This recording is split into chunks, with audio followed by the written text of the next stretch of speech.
This is Democracy Now!, democracynow.org, The War and Peace Report. I'm Amy Goodman. After a dramatic Friday began with the Republican-led Judiciary Committee planning to approve Supreme Court nominee Brett Kavanaugh and ended with a pause for a week-long FBI investigation into Dr. Christine Blasey Ford's claims that Kavanaugh tried to rape her in high school, Democrats are now focused on how the probe is being handled. President Trump ordered the FBI investigation Friday after Republican Senator Jeff Flake of Arizona surprised his colleagues on the Senate Judiciary Committee by agreeing to advance Kavanaugh's nomination only if an investigation took place. The committee voted 11-10 in favor of Kavanaugh's Supreme Court confirmation for a full Senate vote after the FBI investigation concludes. Top Democrat on the committee, Senator Dianne Feinstein of California, is now asking that the White House and the FBI provide Trump's written directive ordering the investigation into Kavanaugh. The New York Times reports the FBI's limited supplemental background check could be finished as early as Monday morning. It says the FBI was directed by the White House and Senate Republicans to interview just 4 people: Kavanaugh's high school friends, Mark Judge and P.J. Smith, Dr. Christine Blasey Ford's high school friend, Leland Kaiser, and another Kavanaugh accuser, Deborah Ramirez. 3 women have come forward to accuse Brett Kavanaugh of sexual misconduct. He's denied all of the sexual assault allegations against him. As of Sunday, the lawyer for Dr. Blasey Ford, Deborah Katz, told reporters she had not been contacted by the FBI despite repeated efforts to speak with them. The lawyer for Julie Swetnick, the 3rd woman who's accused Kavanaugh of excessive drinking and inappropriate treatment of women in the early 80s, said Saturday she has not been contacted by the FBI either. The New Yorker magazine reports the FBI has failed to follow up with several individuals who want to speak to the FBI. In a tweet Sunday afternoon, Trump pushed back on criticism of the FBI investigation, writing, quote, "Wow, just starting to hear the Democrats who are only thinking obstruct and delay are starting to put out the word that the time and scope of FBI looking into Judge Kavanaugh and witnesses is not enough. Hello. For them, it will never be enough. Stay tuned and watch." Trump spoke to reporters over the weekend. Having the FBI go out, do a thorough investigation, whether it's 3 days or 7 days, I think it's going to be less than a week. But having them do a thorough investigation, I actually think will be a blessing in disguise. It'll be a good thing. I'll see you in... Do you have a backup plan for Mr. Kavanaugh? Do you have a backup plan, sir? I don't have any I don't need a backup plan. On Saturday, Senator Bernie Sanders called for the FBI to investigate whether Kavanaugh committed perjury while testifying under oath at various times in the past, including Thursday. Sanders said in a letter to committee chair Chuck Grassley, quote, "A fundamental question the FBI can help answer is whether Judge Kavanaugh has been truthful with the committee. This goes to the very heart of whether he should be confirmed to the court," unquote. Well, we begin today's show with one of the 2 women credited with delaying Brett Kavanaugh's confirmation. Republican Senator Jeff Flake of Arizona was on his way to cast his vote in the Senate Judiciary Committee shortly after announcing his intentions to vote yes for Trump's Supreme Court nominee Brett Kavanaugh when he was confronted by 2 women who are sexual assault survivors in an elevator. The women held the door open, telling Flake through their tears he was dismissing their pain. This is one of them, Ana Maria Archila. Senator Flake, do you think that Brett Kavanaugh is telling the truth? Thank you. Do you think that he's able to hold the pain of this country and repair it? That is the work of justice. The way that justice works is you recognize harm, you take responsibility for it, and then you begin to repair it. You're allowing someone who is unwilling to take responsibility for his own actions, unwilling to hold the harm that he has done to 1 woman, actually 3 women, and repair it. You are allowing someone who is unwilling to take responsibility for his own actions respond to sit in the higher court of the country and to have the role of repairing the harm that has been done in this country to many people. No, thank you. What do you think? Senator, do you care to respond? Ma'am, do you want to talk to his staff right after? No, I want to talk to him. Don't talk to me. What do you think? I understand, but tell me, I'm standing right here in front of you. What do you have? Do you think that he's telling the truth? Thank you. No. Do you think that he's telling the truth to the country? You have power when so many women are powerless. Thank you. Can you not give them an answer, Senator? We have our press available to talk to you guys if you want. You just released a press statement. You don't have the courage to give them an answer? Okay, thank you. Thank you. Care to respond? No, you can either come in or out. Thank you. Saying thank you is not an answer. This is about the future of our country, sir. That was Ana Maria Archila. This is Maria Gallagher, who also confronted Senator Flake next to her as he was in the elevator right before his vote on the Senate Judiciary Committee. I was sexually assaulted and nobody believed me. I didn't tell anyone, and you're telling all women that they don't matter, that they should just stay quiet because if they tell you what happened to them, you're going to ignore them. That's what happened to me, and that's what you're telling all women in America, that they don't matter. They should just keep it to themselves because if they have told the truth, they're just going to help that man to power anyway. That's what you're telling all of these women. That's what you're telling me right now. Look at me when I'm talking to you. You're telling me that my assault doesn't matter, that what happened to me doesn't matter, and that you're going to let people who do these things into power. That's what you're telling me when you vote for him. Don't look away from me. Look at me and tell me that it doesn't matter what happened to me, that you'll let people like that go into the highest court of the land and tell everyone what they can do to their bodies. Do you have an answer, Senator? That was Maria Gallagher, along with Ana Maria Archila, the two women who confronted Senator Flake on Friday. Shortly afterwards, in a stunning reversal, Senator Flake announced to his colleagues on the committee that he was calling to delay the vote on the Senate floor, though he did vote for confirmation of Kavanaugh in the Senate Judiciary Committee. The vote was 11-10 down party lines. I have been speaking with a number of people on the other side. We've had conversations ongoing for a while with regard to making sure that we do due diligence here.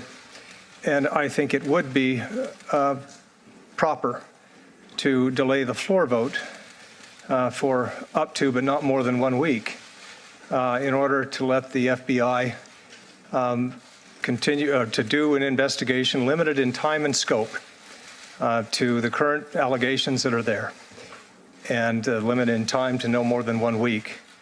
And I will vote to advance the bill to the floor with that understanding. Well, for more, we're joined here in our New York studio by Ana Maria Archila, one of the two women who confronted Senator Flake. She is co-executive director of the Center for Popular Democracy. She confronted Flake with fellow sexual assault survivor and activist Maria Gallagher, and she wrote about her experience in a USA Today column headlined, I confronted Jeff Flake over Brett Kavanaugh. Survivors like me won't stand for injustice. Welcome to Democracy Now! Thank you so much. So tell us about Friday morning. Friday morning, I was getting ready to head back home after being in Washington, D.C. for many days with hundreds of people that had traveled to D.C. to protest the nomination of Brett Kavanaugh, people who have healthcare stories and who stand to lose their healthcare, survivors of sexual assault, workers, women, people from across the country.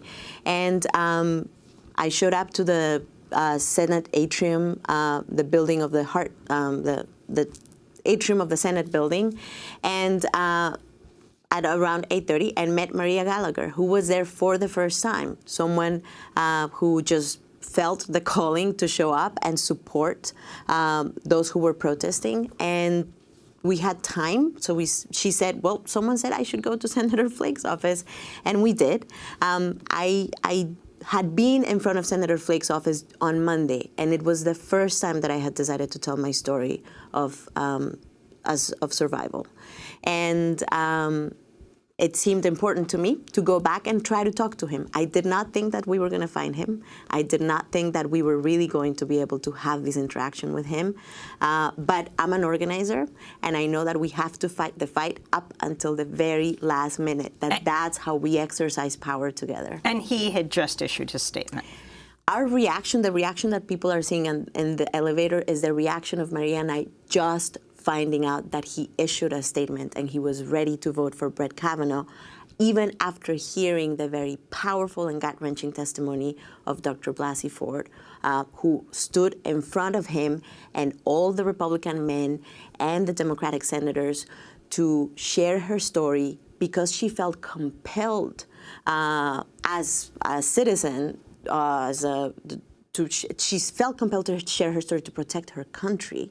I felt compelled to share my story, to join her in solidarity, and also to protect my children. I am deadly afraid that Brett Kavanaugh will roll back decades of progress in our country on women's rights, on civil rights, on LGBTQ equality, and I do not want my children to have fewer rights than I have right now. So explain what happened when he went into the elevator or when you spotted him. There were some reporters standing around the door of his office. They spotted him first, and they ran behind him. Maria and I ran behind them. And you didn't know Maria before? I did not know Maria. We had just met. I didn't know her story. She was telling me that it was her first time trying to talk to an elected official. So I was giving her tips, like, you can share your story, tell them why you're there. We just ran into the elevator and I just put our foot in the door as it was closing and then just stayed there. And the adrenaline of running behind him, the fact that we knew that we just had a few minutes, we used those minutes in the best way we could. I think, without really explicitly talking about it, we were really demanding a connection. We were really asking him to be there in that moment and feel the pain and the rage that women across the country and survivors across the country are feeling right now. And so you told him you were sexually assaulted. I said to him, Senator Flake, just a few days ago, I stood in front of your office and for the first time shared my story of sexual assault. I did it because I recognized myself, my own experience in Dr. Ford's testimony, and I want to know what message are you sending to your children and my children? Do you think are you comfortable with the idea of putting someone who's been accused of sexual assault in the Supreme Court for the next 50 years and for both of our children to grow up in that country? So you were also just publicly talking about your sexual assault, and you have national cameras on you. Had you told your family yet? I had not told my father. So immediately after that interaction, I texted him and I said, you're going to hear something that we haven't talked about. I want you to know that I am okay. And the reason why I didn't tell him for more than 30 years is because I didn't want him to feel pain. I didn't want him to feel like he didn't protect me. It's the same reason it took me many years, more than 10 years, before I told my mother. That fear that I had as a child was confirmed. The thing that my father texted back was, I'm so sorry, I was not able to protect you. So I know that we don't tell our stories because we are often confused, ashamed, feel responsible, and are afraid to cause pain to the people that love us. Which is one of the answers to why Christine Ford hasn't told her story for all of these decades. That's exactly right. I want to say, lots of people are asking me, do you think that you changed, Senator Flake's mind? And I think if it had just been Maria and I in that elevator, and if he had just heard that for the first time, the story of someone from the first time, I do not think that he would have changed his vote. I think it was the cumulative effect of thousands and thousands of people going through this incredibly painful experience to try to change the culture, to bring into existence a new country, a country where we are not constantly ignoring, disbelieving, doubting the truthfulness and the value of women, of our stories, of our voices, a country where we're not relegated to, experiencing not just sexual violence, but political violence by being and economic violence. So I think all of us are doing this incredible kind of labor of love, of telling our stories, and through that pain, bringing a new country into existence. And that's really what's happening right now. So Senator Flake left you at that point. Yes. And voted in the Senate Judiciary Committee to confirm Judge Kavanaugh as a Supreme Court justice. So it was 11-10 party line vote. Where were you when you heard this? And then when you heard that he said he would not vote yes again, where it counts on the Senate floor, unless there was an FBI investigation? I was in the same kind of atrium of the Senate building where I had met Maria. When I heard both of those events, I was not close to a TV screen. I wasn't watching the events as they were unfolding. I was hearing reports from people that were watching it. And at both points, I was, kind of surprised and shocked, and reminded that really, like, people, it's that if we sit back and allow events to unfold by themselves, we give up all of our power. The nomination of Brett Kavanaugh was a given at the beginning of the summer. And everybody assumed this was going to happen without any snag. And I think people who know that they were going to lose their health care, women who knew that our rights were at stake, said, well, we still have to fight. And it was that spirit of like, well, we still have to do whatever we can to try to stop it that brought Maria and I to that building. No matter what happens, you've changed history. I hope that we really change history, all of us, everyone that's watching today, by showing up this week. I think we have an opportunity to change history. I want to make sure that we don't sit back and allow the FBI to resolve, to be the deciding factor in who gets nominated to the Supreme Court. The court works for us. We all, in the same way that we're asking senators to take these decision to take this responsibility very seriously, I want to ask people in this country to take this moment very seriously. Call your senators. If you're near Washington, D.C., come to Washington, D.C., show up at the Hart Senate building every day this week at 9 o'clock. Come to a rally that's going to happen at noon on Thursday in D.C. You are a true organizer. I think the media denigrates activists. They will often say someone came for the first time of her own volition. She'd never protested before. And I think implicit in that, or that there are what they call professional activists. You are the co-executive director of the Center for Popular Democracy. That's right. Talk about what that means, popular democracy.